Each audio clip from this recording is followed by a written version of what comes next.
ہاللیلویہ، پریز God. مسیح یسوع میں آپ سب کی سلامتی ہو میرے عزیزو۔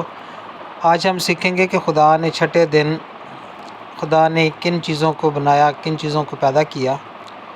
تو میرے ساتھ نکالیں پیدائش کی کتاب، اس کا پہلا باب، اس کی 24 آیت سے ہم پڑھیں گے۔ تو میرے عزیزو، یہاں پر یوں لکھا ہے، اور خدا نے کہا کہ زمین جانداروں کو ان کی جنس کے موافق چوپائے اور رینگنے والے جاندار اور جنگلی جانور ان کی جنس کے موافق پیدا کرے، اور ایسا ہی ہوا۔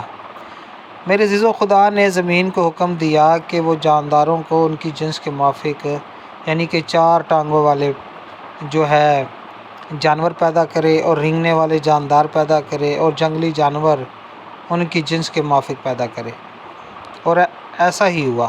زمین نے ایسا ہی کر دیا۔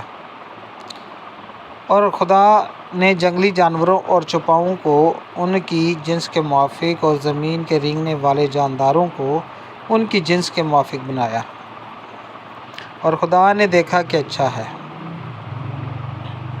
اور میرے عزیزو، جب ہم 26 آیت کو پڑھتے ہیں تو وہاں پر جو لکھا ہے وہ یوں ہے، پھر خدا نے کہا کہ ہم انسان کو اپنی صورت پر اپنی شبیہ کی مانند بنائیں۔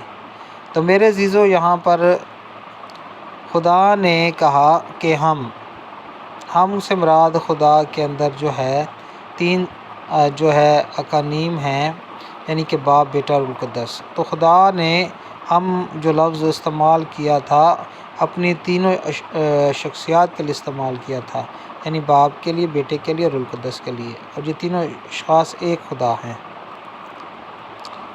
تو خدا نے کہا کہ ہم انسان کو اپنی صورت پر اپنی شبیہ کی مانند بنائیں، اور وہ سمندر کی مچھلیوں اور آسمان کے پرندوں اور چوپاؤں اور تمام زمین اور سب جانداروں پر جو زمین پر رینگتے ہیں اختیار رکھیں۔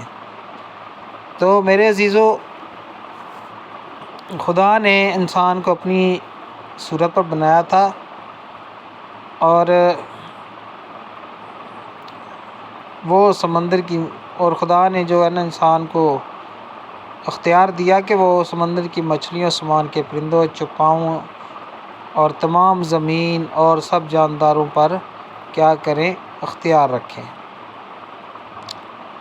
اور خدا نے انسان کو اپنی صورت پر پیدا کیا،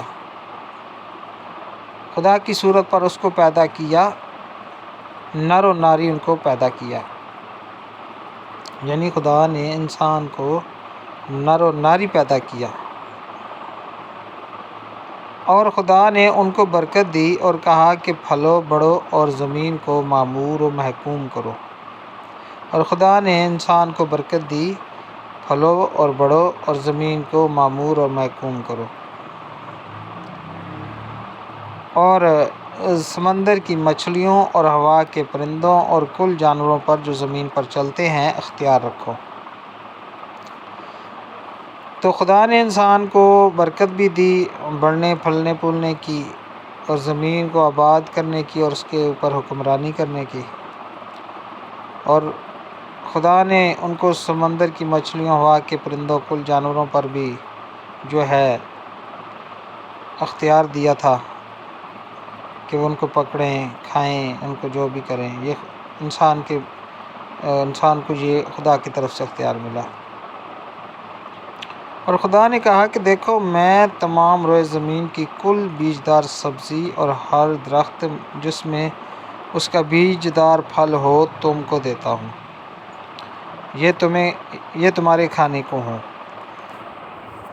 اور خدا نے زمین کی جو جتنی بھی جو بیجدار سبزی تھی یا درخت تھے، اور ان کے بیجدار جو پھل تھے، وہ سارے خدا نے انسان کے کھانے کے لیے بنائے، اور خدا نے کہا کہ تم جو ہے یہ میں تمہیں دیتا ہوں۔ اور زمین کے کل جانوروں کے لیے، اور ہوا کے کل پرندوں کے لیے، اور ان سب کے لیے جو زمین پر رینگنے والے ہیں، جن میں زندگی کا دم ہے، کل ہری بوٹیاں کھانے کو دیتا ہوں۔ اور ایسا ہی ہوا۔ اور خدا نے سب پر جو اس نے بنایا تھا نظر کی، اور دیکھا کہ بہت اچھا ہے، اور شام ہوئی اور صبح ہوئی، سو چھٹا دن ہوا۔ تو میرے عزیزو، خدا نے چھٹے دن جو ہے انسان کو بنایا اور اس کے لیے سمندر میں مچھلیاں، ہوا میں پرندے، کل جانوروں کو بنایا، اور انسان کو خدا نے برکت بھی دی۔ اور خدا نے سب سے بڑی جو اس میں سیکھنے والی بات ہے، خدا نے انسان کو اپنی صورت پر اپنی شبیہ کی مانند بنایا۔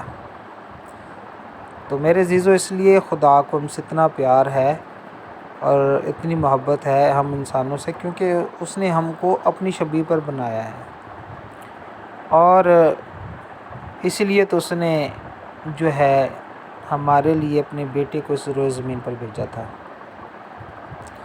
تاکہ ہم نجات پائیں۔ تو اس چیز کو ہم آگے سیکھیں گے۔ تو یہاں پر ہم نے یہ سیکھا ہے کہ چھٹے دن خدا نے کائنات میں کن چیزوں کو بنایا ہے۔ تو خدا آج اس کلام کے وسیلہ سے مجھے اور آپ کو برکت دے۔ گاڈ بلیس یو آل، آمین۔